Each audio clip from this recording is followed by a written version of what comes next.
தவளையின் இருசொற் பெயர் என்ன?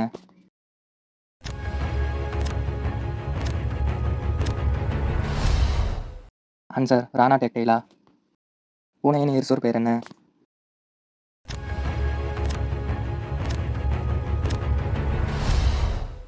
Answer Belize Belize. மயிலின் இருசொற் பெயர் என்ன?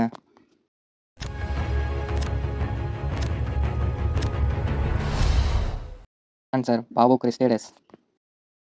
அட்டையின் இருசொற் பெயர் என்ன?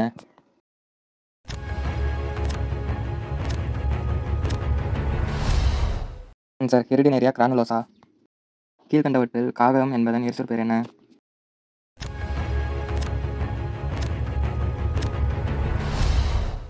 Answer corvus splendens. Okay viewers, இது போன்ற கொஸ்டின்களை மறக்காமல் சப்ஸ்கிரைப் பண்ணிடுங்க. பிடிச்சிருந்தா லைக் பண்ணுங்கள், ஷேர் பண்ணுங்கள். மீண்டும் அடுத்த வீடியோவில் சந்திப்போம். தேங்க்ஸ் ஃபார் வாட்சிங்.